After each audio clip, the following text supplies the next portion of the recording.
KYC करने हेल्ले आप pmkisan.government.in की साइट की जावाक पड़ो। साइट की गलापर एमती होम पेज यार खोलीज।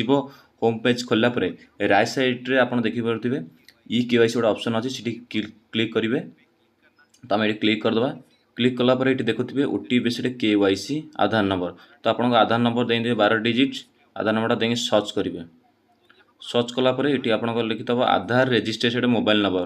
तो आपंकर आधार रे जो मोबाइल नंबरटा थी रेजिस्ट्रेटेड तो आपड़ से यू देवे। तो आम ये देदेबा देदेलापर आम ये कौन करवा ना ये जो राइट साइड अच्छी गेट मोबाइल ओटीपी। तो आम ये गेट मोबाइल ओटीपी उपर क्लिक करवा। तो आम ये क्लिक कर दौचे। क्लिक कलापर ये मोबाइल ओटीपी जीव 4 डिजिट गोटे मोबाइल आप ओटीपी जीव मोबाइल को। तो आप ओटीपीटा देंगे सबमिट मारे। सबमिट मारापर ये ऑप्शन आसो गेट आधार ओटीपी। तो तापर आम क्लिक करवा। तो ये क्लिक कलापर ये ऑप्शन आसो आधार रेजिस्ट्रेटेड मोबाइल ओटीपी। तो आप मोबाइल नंबर आधार नंबर जो मोबाइल नंबरटा रेजिस्ट्रेटेड थी से गोटे ओटीपी चाहिए 6 डिजिट्र ताकू देंगे सबमिट मारे। सबमिट मारापर ये आस देखा e KYC has been done successfully. तो आपंकर ई केवाईसी सक्सेसफुली एक्टिव हो जाइए। तो आपंकर नेक्स्ट इनस्टॉलमेंट आप सुविधा हो सारी। तो आपंकर पैसा आसुन आराम से आसीपर और नेक्स्ट जो इनस्टॉलमेंट आसो आपको केवाईसी करने पड़ोनी। तो बहुत भल है। तो आप घरे बस मोबाइल आप केवाईसीटा करेंगे। तो आसतु आम जाना आउ थे चेक कर देखा कि आपंकर केवाईसी होना ना।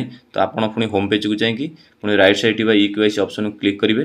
क्लिक कलापर आधार नंबरटा आपंकर देंगे 12 डिजिट आधार नंबर आउ थे देवे। आधार नंबरटा देगी तो सर्च करेंगे। सर्च कलापर ये देखो लिखुची e KYC is already done. तो आपंकर ई केवाईसीटा ऑलरेडी डन हो गला। तो आपण मैंने एमती भाव में चेक करेंगे एवं मोबाइल आपरेंगे।